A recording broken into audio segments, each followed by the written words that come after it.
I'm Julie Herman of Jaybird Quilt and Lazy Girl Designs, and welcome to the Gravity Block of the Month. I'll be here once a month to do an overview of the blocks for each month. We're now in month 7, which is Cosmic, and this is a green block for Cosmic and our red block. So you can see the red one right here and the green one below it. And this block is going to be made using a hexagon, some triangles, and some diamonds. We're going to be combining both the Hex N More and the Super Sidekick Ruler. So let's get started. Working from our gravity pattern books, we're on page 26 to make block 7, and we'll be following the cutting directions found on pages 6, 8, and 9. So as I just mentioned, we are in month 7, which is Cosmic.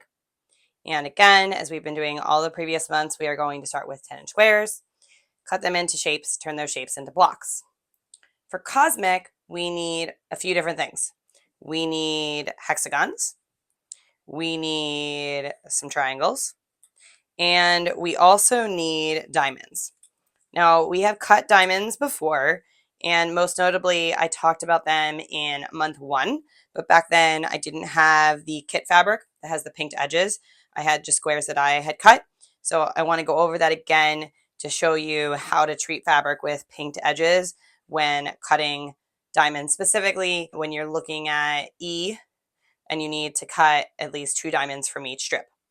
So I'm going to slide some stuff out of the way and show you what that looks like. Quick note, the cutting directions for diamonds are on page 6 of the book. And I do go over in the top section of that book how to cut 2 diamonds from a strip because it is tight. And I'm going to show you with another color so that you can see it on top of here. So if I lay this out, and then the other one, you can see there's just enough. We don't have a lot of excess going on there. So I am going to cut my 3.5-inch strips and then subcut my diamonds from those strips. So I am going to, in this case, we do have enough fabric to trim off the starting edge of our pinked edges, but not from all 4 sides. So I'll show you what that looks like. So we're going to take our ruler and just trim that off. I do like to do that when possible, but it is not required. And if you don't prefer to do that, by no means do you need to. And then, as I mentioned, I really like this So Tight's magnetic ruler, even when I'm not using my magnetic mat, which I'm not using because it's easier for filming. I like it because the lines for the 1/2-inch marks are really, really fine. And I just find that I get a super, super accurate cut. And I am definitely someone who wants things to be as accurate as possible when cutting because I find that leads to the most accuracy when piecing. Okay, so now that I have those strips, I'm going to go ahead and take my Super Sidekick, line it up on top of my strip, and I'm going to have my solid 3.5-inch line up here and the base of my ruler down here. And what I want to make sure that I do is that I'm not in the middle or not too far in. I really want to go all the way to the edge, if not a tiny bit over the edge. I show this in the detail diagram on page 6, because once you cut the blunt points off, you're going to cut part of that off anyway, and I want to make sure that I have enough space to cut all of my diamonds from this fabric. So I'm going to trim, and then I'm going to just rotate this around 180 degrees and take my ruler and line back up my 3.5-inch shape of my diamond and cut. And then slide my ruler over and cut. You can see I have just enough. And then I do like to cut my corners to be blunt as shown. I find that really helps me when doing my piecing later. And this is also shown on the bottom of page 6. But I take my diamond and I line it up underneath my ruler, underneath the triangle lines of my ruler, and trim. So what I'm looking for here is I'm going to line up the edges on the cut edge of my ruler and on my triangle line, and then depending on which size it is, it kind of nests into a corner here.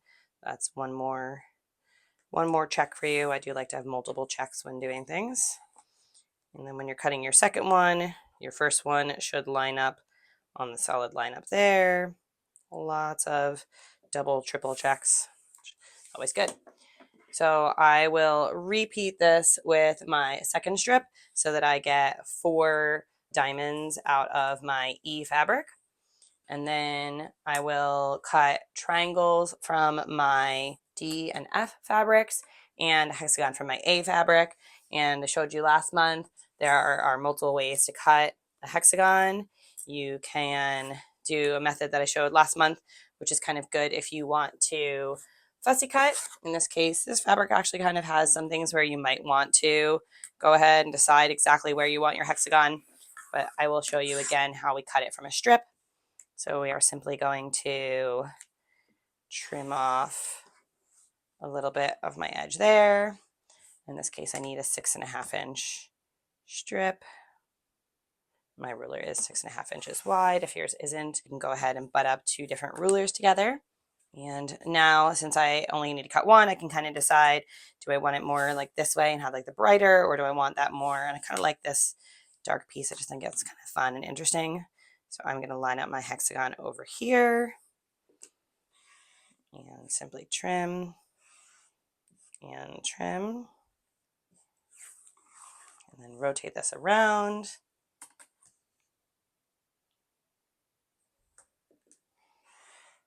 Trim and trim.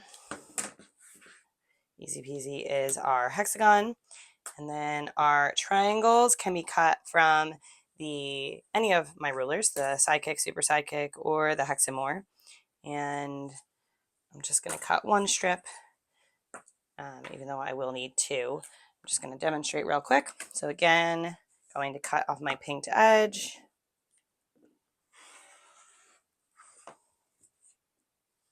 Rotate this around.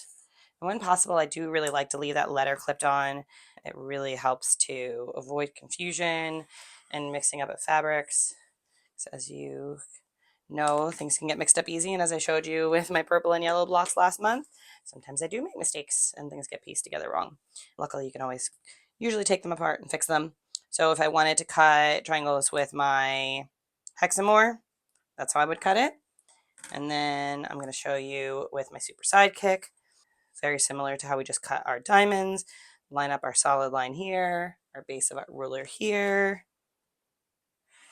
Trim. But then for cutting diamonds, we rotate and we go underneath like this, but that's not what we want to do. We want to take our strip and flip it to the wrong side. And we want to take our ruler and line up our 3.5 inch triangle line. And if you're ever second guessing, am I in the right place? Am I cutting the right shape? I always suggest just pause, take a look at the letter, take a look at your directions, glance back at everything. Okay, this is D. D, I need triangles. This looks like it's going to be a triangle. I'm in the right place. It's always best to double check.